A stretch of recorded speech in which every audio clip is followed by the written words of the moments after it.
I want a wife, not an employee, I said.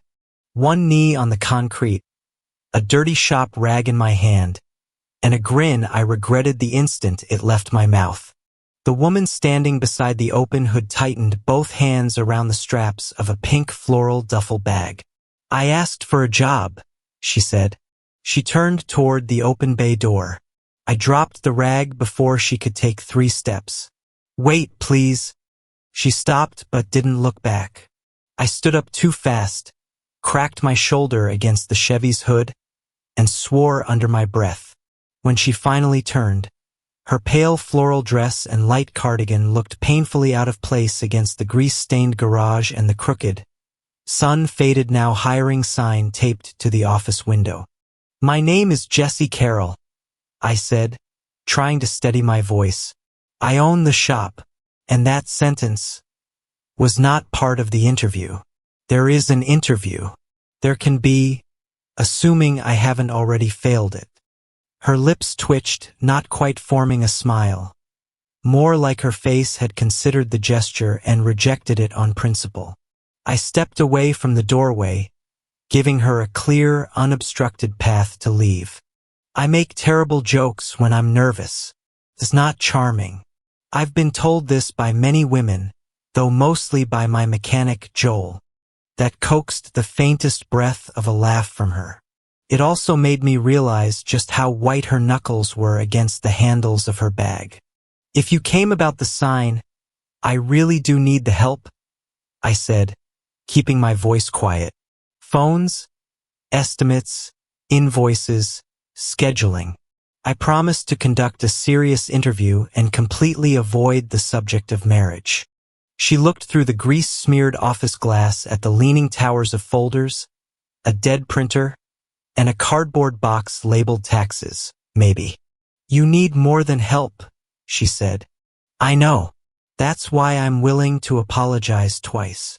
She hesitated, then walked back inside. Her name was Sharon Simpson. She laid a neat, 1-page resume on the counter but kept the pink duffel pressed close to her leg. Her background was in medical billing, insurance coding, and patient accounts.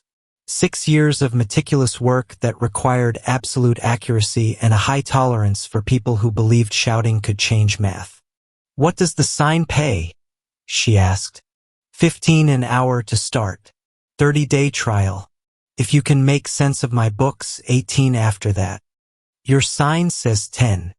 My sign is old and apparently dishonest. She studied me for a long, quiet second. A folded visitor sticker from a rehabilitation center was stuck to the zipper of her bag. I saw it, but I didn't ask. I can start tomorrow, she said, but I need 45 minutes at noon every day. No exceptions. I'll make up the hours after close. Done. You don't even know why I need the time. You said no exceptions. For the first time, the suspicion in her eyes gave way to a quiet surprise. I handed her a tax form and the cleanest pen I could find. She filled out the first line, then glanced back at the window. You should take that down, she said, nodding at the sign. Why? You just hired someone. I peeled the faded cardboard off the glass and set it on the counter between us. At the time, I thought the only thing that mattered was that she had stayed. I had no idea she would keep that piece of cardboard, or that she was about to teach me how to speak to people without hiding behind a punchline. By Sharon's third morning, the 30-day trial felt like a formality we could discard. She arrived at exactly 7:30 a.m., tucked the pink duffel beneath her desk, tied her hair back, and booted up the office computer as if she had inherited a command center instead of a dusty desktop with a single good chair. Joel Romero, my senior mechanic, walked into the office and watched her sort through a stack of papers. Are you throwing those away? He asked. I am discovering whether any of them are legally alive, she replied without looking up. Joel looked over at me and grinned. I like her. Sharon kept her eyes on the screen, but the corner of her mouth lifted. I was good at fixing cars and terrible at proving I had done it. By lunchtime, Sharon had unearthed unpaid invoices, a double paid parts order, and an estimate I had written on the back of a takeout menu. "This isn't bookkeeping," she said, holding up the grease-stained menu. "This is a cry for help." "The customer got his bumper," I offered defensively. "Not the point." Within hours, she recovered $800 we had left sitting as store credit with a parts distributor. That was how Sharon worked, quietly, thoroughly. She didn't ask for permission to do the job she was hired to do, but she always asked before changing anything that affected the rest of us. She was incredibly careful with people and absolutely ruthless with clutter. I learned the truth behind her midday breaks at the end of her first week. Her mother, Amy, had been struck by a delivery van down state. The surgeries had saved her, but severe nerve damage in her leg required intensive rehabilitation at a specialized facility in Marquette. Sharon had walked away from her apartment, ended her temporary billing contract, and moved her mother north. She was living out of a weekly motel 6 miles from the shop, spending every single lunch hour at the rehab center. She only told me because I finally asked about the faded visitor sticker stuck to her zipper. "My mother put it there," Sharon said quietly. "She was convinced I'd lose the bag while carrying her walker and her prescriptions." "Do you lose things?" "Never." That was all she volunteered, and I didn't pry. Instead, I quietly adjusted the shop's lunch board so that no customer pickups or drop-offs were scheduled between noon and 12:30. I told myself it was just standard efficiency. It was, but it also meant she never had to walk out the door while 3 impatient customers stared her down for leaving the front desk empty. A few days later, she returned from the center and paused just outside the office door, her phone pressed to her ear. "No, Mom. Do not try the bathroom transfer by yourself just because the nurse is taking too long," she said, her voice tight. "Press the call button. I know you hate it. Press it anyway." There was a long pause. Sharon closed her eyes, pinching the bridge of her nose. "I'm not angry with you, Mom. I'm just tired. And those are 2 very different things." Another pause, and her voice softened to a whisper. "I love you too. I'll be there right after work." She ended the call, took one deep, centering breath, and walked back into the office. She immediately asked a waiting customer for his insurance details, as if her voice hadn't just been trembling a second before. I carried a box of oil filters past the glass, pretending I hadn't heard a thing. But after that day, her noon break stopped looking like a block of time on a schedule. It felt like the only 45 minutes of the day where she allowed herself to simply be a daughter. The first real mistake I made after hiring her happened on a Tuesday. A regular customer named Carl Benson came in to pick up his commercial plumbing truck. He stopped dead in his tracks in front of the new dry erase board Sharon had mounted on the office wall. Every vehicle had its own row. Every part had a tracking number. Every promised delivery date was written in clear, bold marker where everyone could see it. Carl slapped me hard on the shoulder. "Well, look at that. Finally figured out how to run a real business, huh, Jesse? Took you long enough." I laughed because laughing along was what I did when people poked fun at me. "Yeah, well, had to grow up sometime." Sharon was standing 10 feet away, holding a clipboard against her chest. I saw the exact moment she heard me say it. She didn't correct Carl. She didn't correct me. She simply walked back into the office and shut the drawer containing the completed estimates. An hour later, I noticed the bottom corner of the dry erase board, the small, neat line that had read system managed by S. Simpson was gone. I found her at the computer. "Why did you erase your name?" "I need the vendor code for the urethane clear coat," she said, her voice flat. "Sharon, it's your shop. You built that system." She kept her eyes locked on the monitor. "Customers want to believe the owner thought of everything. It makes them feel secure." I didn't think of it. And you didn't say anything to Carl. No, you didn't say anything. There was no anger or accusation in her tone, which somehow made it feel 100 times worse. I had been so eager to keep a regular's cheap approval that I had let her disappear into the background of a room she had completely rebuilt. You're right, I said. She finally looked up, her expression braced for an excuse. I had plenty of them lined up in my head. Carl was loud. I hated awkwardness. I didn't mean anything by it. But every single one of those excuses would have been asking her to make my failing smaller. So I didn't use them. I took the credit because it was easier than correcting him, I said. And that was wrong. Her fingers relaxed slightly on the keyboard. I'll fix the system entries. You don't have to make a speech about it. Good.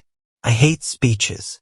Later that afternoon, when Mrs. Gable came in and praised the new scheduling board, I pointed straight toward the office window. Thanks, Sharon. She designed the whole thing. I barely understand what the color codes mean. Mrs. Gable walked right inside to tell her so. Afterward, I walked over and wrote S. Simpson back onto the bottom of the board. Sharon came out and inspected my handwriting. My lettering is better.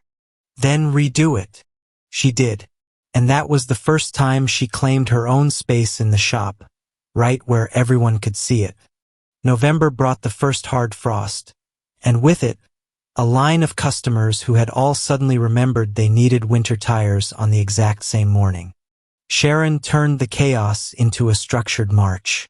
She redesigned the intake forms, set up automated reminder calls, and trained Joel to put his service notes in a single designated tray instead of whatever flat surface he happened to be standing near.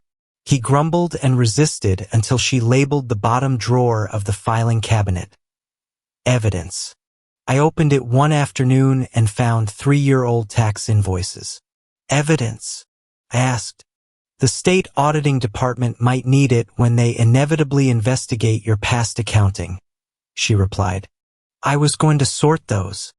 One of these invoices has a coffee ring old enough to vote. Joel laughed so hard he dropped his socket wrench. That was when Sharon's humor truly began to show itself. Dry, quiet, and usually aimed at some undeniable truth none of us could argue with. We started eating lunch together in the corner of the office when she returned from her visits with her mother. She would bring turkey sandwiches from the local deli, and I'd bring leftovers in mismatched plastic containers. She always sat facing the window, where she could keep an eye on the shop phone.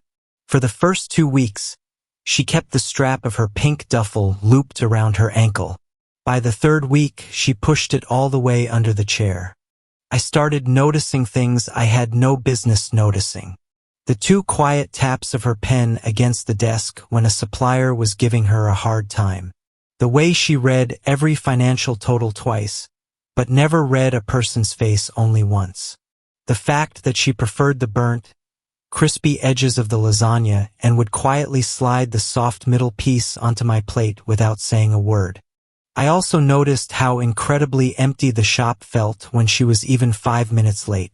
The phone seemed to ring louder. I found myself looking out at the road so often that Joel finally called me on it. It's 7:29, Joel said, leaning against the bay door. Your administrator isn't late. I was just checking the weather.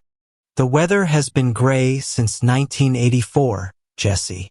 Just then, Sharon walked in, brushing snow off the collar of her coat. Joel looked at me and whispered, "A miracle recovery." I threw a clean shop towel at his head. Sharon's cheeks flushed pink as she hung up her coat and tucked her bag away. Every day at 11:40 a.m., she would log onto the Rehabilitation Center's patient portal. Sometimes her shoulders would visibly ease. Sometimes they would tense up toward her ears. On the bad days, I always found a reason to keep Joel out in the service bays during her lunch break. I never announced what I was doing, and Sharon never thanked me for it. That was why it worked. She had asked for time, not for pity. Then, on a Thursday, she came back from the center carrying 2 hot coffees. "My mother walked 20 feet with a cane today," she said, setting one of the cups down next to my elbow. "That's incredible." She called it 15. Why? She doesn't trust the physical therapist's tape measure. I smiled. "I think I like her already. She would reorganize your paint shelves and insult your shoes within 10 minutes. "My boots are excellent," I protested. "They're held together with industrial windshield adhesive, which only proves you understand materials, not fashion." Sharon let out a short, surprised laugh. I wanted to hear it again so badly that I started to think of another joke, but I stopped myself.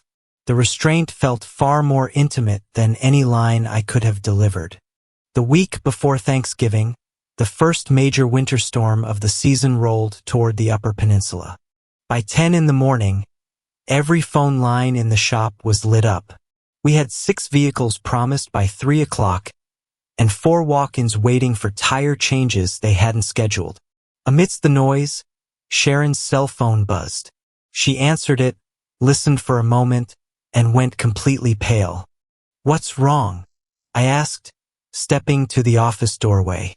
"The rehab center had a last-minute cancellation," she said, her voice tight. "Amy's doctor can do her full mobility evaluation at noon. If she passes, they can set an official discharge date." "That's great news." "It is, but look at the board. Look at the waiting room. I can't go today." She reached for the desk phone to call them back. I walked behind the counter and placed my hand firmly over the receiver before she could lift it. I didn't touch her hand. I just blocked the phone. "Give me the clipboard," I said. "Jesse, you have 3 cars in the bay. Joel has 3. We are completely booked. I have a clean shirt and the ability to disappoint people in complete, grammatically correct sentences. Go." "This isn't funny." "I know it isn't." I held out my hand. "Go to the evaluation, Sharon." Her eyes sharpened, searching mine. "I cannot be the person who walks out during the worst rush of the month. You are the person whose mother might finally be coming home. I am still on probation." There it was. It wasn't a fear of the busy phones or the angry customers. It was the deep-seated fear that having a human need would somehow erase every useful thing she had built here. "You are not getting fired," I said, looking her straight in the eyes. "You aren't losing your hours, and you aren't going to owe me anything for covering this desk. Go ask that doctor every single question you have." She stared at me, as if she needed to translate the words into a language she could actually trust. "I'll be back by 2. Come back when you're done." She grabbed her coat and practically flew out the door. The next 3 hours thoroughly proved that Sharon was worth far more than $18 an hour. I completely misread her color-coded scheduling, put a Subaru key in the Honda tray, and referred to Mrs. Gable's paint job as simple pearl white. "It is pearlescent frost," Mrs. Gable corrected me sharply. "Where is Sharon?" "She's handling something incredibly important today." Mrs. Gable looked at me, paused, and then gave a slow nod. Sharon had changed more than just our paperwork. She had changed how our customers looked at us. I didn't call her. I didn't text her for help. I let the customers wait, apologized sincerely when I made mistakes, and kept the shop from burning down until the office door opened at 3:20 p.m. Sharon stopped just inside the entrance. The waiting room was finally empty, but the reception desk was a disaster. My messy handwriting covered her pristine intake sheets like a medical emergency. "Amy passed," she said softly. "They think she can come home in 4 weeks." I sank back into her desk chair, letting out a breath I felt like I'd been holding all day. "That is the absolute best news I've heard all week." She walked over, looking at the crossed-out estimates and scribbled notes. "What was the second best?" "I found the Subaru key." Where? In my pocket. She closed her eyes, a faint smile on her face. Of course. Then her eyes fell on her pink duffel bag. I had moved it to the only clean chair in the room, far away from the grease rags I had used to clean the counter. I brought you a coffee, she said, holding up a paper cup. It's cold. I earned cold coffee today. She set it down beside me.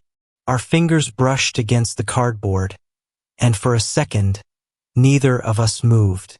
It was a tiny fraction of time, but in that moment, I felt the exact line where wanting to help her had turned into wanting something entirely for myself. I wanted her to trust me. I wanted her to stay. And I wanted to be the kind of man who could want those things without making her feel like she owed me a debt for them. 2 nights later, Sharon stayed late after closing to finish up the bi-weekly payroll. I was out in the office, pretending to sort through parts receipts but mostly just watching her bring order to my worst administrative habits. When she lifted her pink duffel bag off the floor, the zipper caught on something. A folded piece of cardboard slipped out of the side pocket and landed face down on the linoleum. I reached down and picked it up before I realized what it was. It was the old, crooked now hiring sign. The corners were bent, and a dark coffee stain ran down one edge. On the blank back of the cardboard, Sharon had written out a neat list of her first day tasks. Beneath that list, in tiny, delicate handwriting, was a single sentence. The first place that asked what I could do, before they asked what had happened to me. I read it twice, the words heavy in my chest. Please give that back, she said. Her face had flushed a deep red. The defensive anger of someone who had just had a deeply private thought exposed in the light. I handed it back to her immediately. You kept it.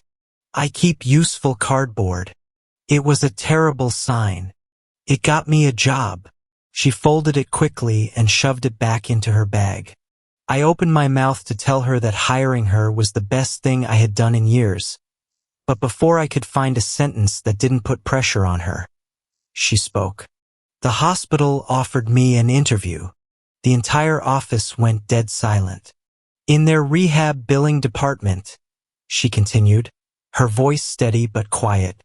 It's a permanent position. Full benefits.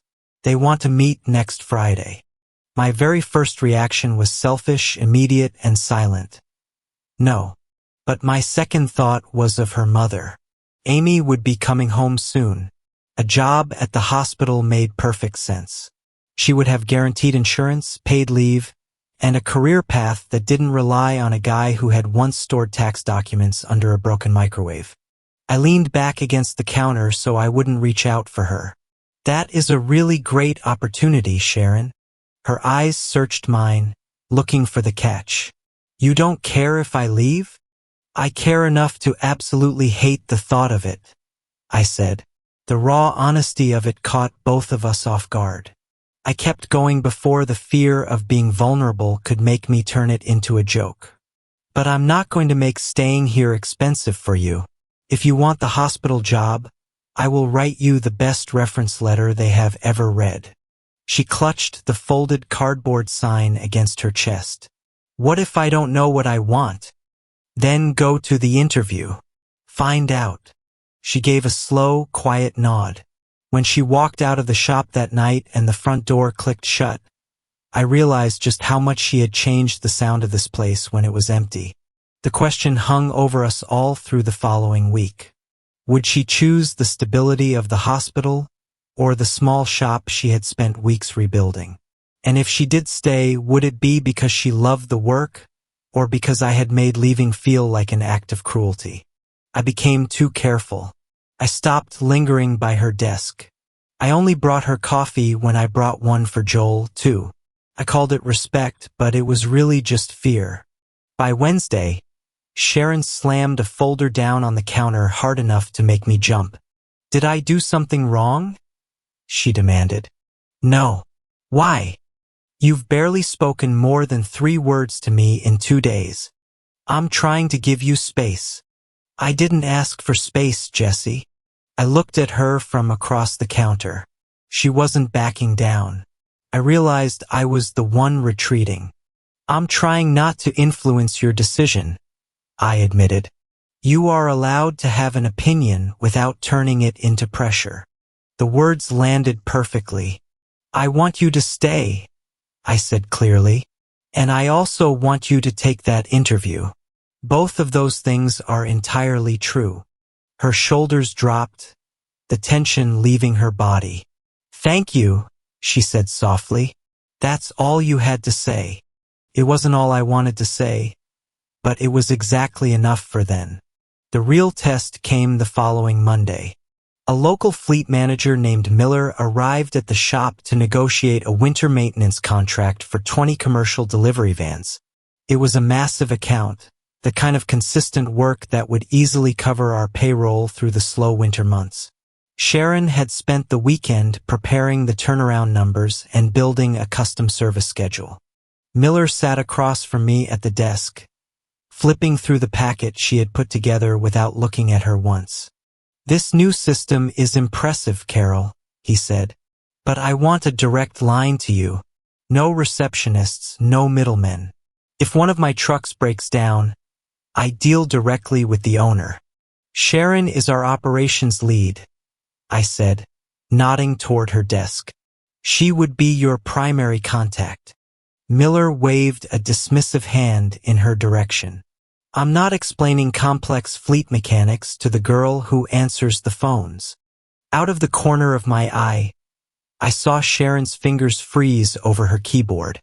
The old version of me would have laughed it off, cracked a joke to ease the tension, and promised him whatever he wanted to keep the money coming in. Instead, I leaned forward, resting my forearms on the desk. The woman sitting at that desk built the exact turnaround system you just praised, I said, my voice low and even. She scheduled this contract, priced it, and found 2 major errors in the vehicle inventory list your own office sent over. If you want our shop to service your fleet, you will speak to her with the same respect you use when you speak to me. Miller's face tightened. I am doing business with the owner. You are doing business with the shop. He leaned in closer, tapping a thick finger against the contract. I am offering you the easiest $10,000 you'll make all winter, Jesse. Don't let your pride make you stupid. This isn't pride, I said. This is how this account will be run. Then run it yourself. I call you, you answer, and she stays out of it. That's the deal. The tight pressure in my chest suddenly went completely still. I stood up, took his folder, and pushed it back across the desk to him. No, I said. That's not the deal. Miller stared at me, waiting for me to blink. Maybe I just take my fleet down to Escanaba. That is entirely your choice. He grabbed his coat, snatched the folder, and stormed out. The little bell above the door gave one sharp, angry jingle. Joel, who had been watching from the bay door, took one look at my face and immediately disappeared back into the garage. Sharon stood up from her chair. You shouldn't have done that. He was disrespecting you. I can handle disrespect, Jesse. I know you can. You just threw away a $10,000 winter contract. Her voice was shaking now. I cannot be the reason this shop struggles to make payroll. You aren't. You made that decision because of me. I made it because I am not going to strip away your authority and then ask you to manage the account anyway. She planted both hands on her desk, leaning toward me. Do you even hear yourself? You keep doing these things. These incredibly decent things that make it absolutely impossible for me to leave without feeling like I've abandoned you. The words stung, mostly because a small, hidden part of me had wanted exactly that, even if I had never been brave enough to admit it to myself. I walked around the counter, stopping a respectful distance away from her. You were right about one thing, I said. I wanted to protect you, and I didn't think about the weight that would put on you afterward. Her anger softened slightly, shifting into something else. But I will not apologize for refusing that contract, I continued. A client who ignores operations is a nightmare waiting to happen, and you would have been the one absorbing the stress of it every single week. You don't owe me $10,000, Sharon, and you don't owe me staying. I will cover the winter shortfall. If I have to work every Saturday until spring to do it, I will. She looked away. I could have spoken up for myself. Yes, I admitted, slowing down. Yes, you could have. Next time, I promise to give you the first word, unless someone is actively blocking you from having one. She looked back at me, her eyes bright. That is exactly what I need. Then that is what I'll do. The argument didn't end with a dramatic hug or a grand gesture. She went straight back to her spreadsheets, and I went out to the bay and sanded a body panel so hard that Joel asked if the car had insulted my family. The next morning, Sharon was carrying a heavy archive box out of the supply room. As she reached her desk, the bottom tape seemed split open, and a cascade of folders spilled across the floor. I took one step toward her, then froze. Every single instinct in my body screamed at me to kneel down, gather the papers, and prove to her how helpful and supportive I could be. Instead, I forced myself to stay put. "Do you want a hand with those?" I asked. Sharon looked up at me, then down at the mess on the floor. "No," she said. "I've got it." "All right." I went back to the estimate on my desk while she knelt and quietly sorted the papers into 3 neat, orderly piles. It felt entirely unnatural not to help her. But that was how I knew I was finally listening to her instead of just performing for her. A minute later, she lifted the repaired box back onto her desk. "Thank you for asking," she said. It was a small, simple sentence, but it changed the temperature of the entire room. Something had shifted between us. Sharon wanted her own credit and the freedom to choose her path without a heavy emotional bill attached to it. I was finally learning when to step forward and when to step aside. That Wednesday, we started a new routine. For 1 hour after the shop closed, Sharon sat me down and taught me the inner workings of the business she had built inside my garage. She showed me how to read the weekly financial dashboard, how labor hours directly impacted our margins, and why agreeing to every single supplier price wasn't being easygoing. It was just losing money. In return, I took her out into the service bays and taught her the language hidden in Joel's diagnostic notes. We stood side by side near dented fenders and cloudy clear coats. I showed her how an uneven gap in a body panel could reveal the hidden history of an old collision. Within a week, she could spot a loose heat shield by sound faster than I could. During the first week, she kept a strict 3 feet of distance between us. By the second week, she leaned right over my shoulder to look at a paint sample and forgot to step back. Neither of us said a word about it. The care we had for each other was simply changing shape. She was making sure I could survive without her, and I was finally learning how to speak my mind without hiding behind a joke. The morning of her hospital interview, I walked into the office and found a freshly ironed, pressed blue button-down shirt hanging over the back of my chair. A small note was pinned to the collar. "Do not accept the first clear coat price they give you today. Remind them of our monthly volume. You are allowed to say no." Sharon was standing by the coffee maker with her back to me. "You ironed my shirt," I said. "You were planning on meeting a major supplier in a t-shirt with a hole near the shoulder. It's a ventilation feature. It's a negotiation weakness." I ran my hand over the crisp collar. "Thank you." She turned around to face me. "You gave me the room to make my own decision, Jessie. I can help you make yours, too." It was the very first time she had openly admitted that we were taking care of each other. Her interview was on Friday morning. She came back to the shop afterward, but only mentioned that it had gone well and that the hospital expected her decision by Monday. I didn't ask which way she was leaning. The unresolved question followed us right into Saturday's winter safety open house, an event Sharon had meticulously planned weeks before the hospital had ever called. The shop was packed with local drivers wanting free pre-winter tire checks. Sharon had color-coded the intake cards, set out coffee and donuts, and forced Joel into a name tag he claimed violated his constitutional rights. We even had a tablet set up on the counter with a live video feed from the rehab center so Amy could watch the event. At noon, Joel picked up the microphone we used for shop announcements. "All right, listen up, everybody." His voice boomed over the speakers.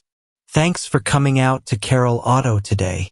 As you can see, we've really put our heads together and built a brand new system around here to take care of you guys." I saw Sharon's expression falter. A month ago, I had erased her by staying silent. With Miller, I had almost erased her by speaking over her. This time, I knew exactly what to do. I walked over, took the microphone right out of Joel's hand, and turned and handed it directly to Sharon. "This is her event," I told the crowd. "She should be the one to tell you about it." Then I took a step back, giving her the floor she had earned. Sharon stared at the microphone for a fraction of a second. Then she lifted it. "Thank you all for coming," she said, her voice clear and confident over the speakers. "If you haven't checked in yet, please see me at the desk before you pull into a bay. And if Joel tells you your tires are fine, make sure you ask him to write it down. He absolutely hates paperwork, so this will ensure he's being accurate." The crowd burst into laughter. Joel dramatically placed a hand over his heart. Sharon explained the safety inspections and moved people through the bays with total calm authority. Later, I overheard Mrs. Gable introducing her to a neighbor. "This is Sharon. She runs the entire place." By 3 o'clock, we had booked 2 full weeks of solid service work. It didn't entirely replace the lost fleet contract, but it took the sting out of it. Every customer left that day knowing exactly whose system they were trusting their cars to. Once the last car cleared out, Joel took the tablet with Amy's video call out into the bay so she could critique his sweeping form. I was wiping down the front counter, trying my best not to stare at Sharon as she packed up her clipboard. She walked into the office and laid the clipboard face down on the desk. "I need to discuss my position here," she said. My stomach did a nervous flip. "All right." The hospital offered me the job. I set down my cleaning rag. "Okay. They need my answer on Monday," she continued. "I haven't given it yet." "Okay. I know what I want," she said, looking me dead in the eye. "But staying here has to be a career. It can't be a favor, and it can't be an accident. It shouldn't be. I want the official title of operations manager. I want an 18% raise. I want my name on every estimate and customer agreement I manage. And I want a health insurance contribution after 90 days, along with a quarterly bonus if the financial targets I set are met." She laid out every single term without a hint of hesitation. I felt a surge of pride so strong I wanted to grin, but I kept my face entirely serious. "Can the shop's budget carry all of that?" "I ran the numbers twice," she said. "Yes, it can." "Then yes." Her eyes narrowed slightly. "You're supposed to negotiate at least one of those points." "No." "Jesse, you're the one who taught me I'm allowed to say no. And I am saying no to underpaying the person who literally runs my business." A slow, brilliant smile finally broke across her face, completely unguarded. "I'll call the hospital and turn them down on Monday," she said. Relief washed over me so intensely I had to lean both hands against the counter to keep my balance. "But I'm not staying for you," she added quickly. "I know. I'm staying because I built something here, and I want to keep building it. I know that too." She took a step around the side of the desk. "Good. Because now I can say the next part without owing you a single thing. My breath caught in my throat. Employee hours are officially over, she said softly. Would you like to take me to dinner? I looked at the woman who had walked into my shop weeks ago carrying her entire life in a single pink duffel bag. Yes, I said. I would like that very much. She took one step closer. That was almost too serious. I'm learning. So am I. I reached out a hand, but paused just before making contact. May I kiss you? Her answer was a quiet, certain yes. The kiss was warm, brief, and entirely real. Sharon's hand came to rest flat against my chest, and for the first time in a very long time, my life felt like it was in perfect alignment. Then Joel's voice boomed from the garage. I can still see both of you through the office glass, you know? Sharon leaned her forehead against my chest, laughing. Dinner somewhere without any employees, she whispered. Agreed. Amy came home the following week.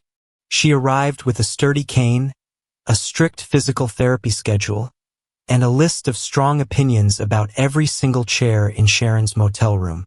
Within a month, Sharon found them a bright, ground-floor apartment just 10 minutes from the shop. Amy's disability benefits covered most of the rent, and Sharon's new salary covered the rest without anyone ever having to call it charity. Dating Sharon didn't make working together any less complicated. If anything, it made complete honesty an absolute requirement. At the shop, she was the operations manager and I was the owner. At dinner, neither of those titles existed. Whenever I felt the urge to jump in and solve a problem for her, I learned to look at her first. Sometimes she'd give me a nod. Sometimes she'd handle it herself. And sometimes, she'd ask me to just stand right beside her and say absolutely nothing. She also learned that accepting a helping hand didn't mean she was building up a debt. When Amy slipped and fell during a home therapy exercise, Sharon called me immediately instead of trying to lift her mother on her own. Joel and I drove right over with a portable ramp we had borrowed. Sharon directed the move and I did the heavy lifting. After we got her settled, Amy looked me up and down. Well, you're slightly less foolish than your very first sentence suggested. Sharon stared at her mother. I told you about that? You told me everything, Amy replied, except whether he was handsome, and I had to ask. She looked me over with an undecided expression.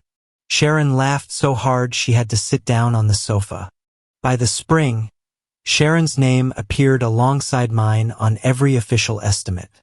By the summer, customers walked through the door and asked for Sharon before they ever asked for me. Joel officially dubbed our new inventory system Sharon's Rules, usually right before he got caught breaking one of them. We recovered from losing the fleet contract one small repair at a time. I worked every Saturday through the end of March. Sharon didn't treat my extra shifts as some romantic sacrifice. She treated them as the logical cost of a business decision we both knew was right. In July, she left a toothbrush in my bathroom cabinet. This is not a marriage proposal, she pointed out. I know. It's a toothbrush. A very serious toothbrush. Don't make it weird, Jessie. I won't. And I didn't. In October, almost exactly 1 year to the day since she first walked into the shop, we found ourselves closing up late on a rainy Tuesday. Sharon was sitting at her desk, typing out the final payroll details. I stood out in the dark service bay, holding the old, faded now hiring sign behind my back. She had recently flattened the cardboard and covered it in protective clear plastic so the coffee stain on the edge wouldn't spread any further. Did you break the paint gun nozzle again? She asked without looking up from the screen. No. Are you hiding an unpaid parts invoice? No. She paused, her eyes narrowing suspiciously. That pause was incredibly telling. I walked into the office and quietly laid the plastic-covered sign right over her keyboard. She looked down at it, then up at me. "We aren't hiring," she said. "The new apprentice budget doesn't start until January. Turn it over." On the back, right beneath the neat list of first day tasks she had written a year ago, I had added a single, clean line of text. "Will you marry me?" Sharon read the words. Then, she picked up her favorite black pen, drew one neat, precise line right through my question, and slid the cardboard sign back across the counter to me. "A piece of cardboard does not get to ask me that," she said, her voice steady. I stared at her, my heart hammering against my ribs. "If you're going to ask me," she said, "then ask me. No jokes, no signs, and no hiding." Of course, she was right. The most important words in life always mattered the most when they were the hardest to say. I set the sign down on the counter, walked around the side of the desk, and went down on one knee. Sharon turned her chair to face me.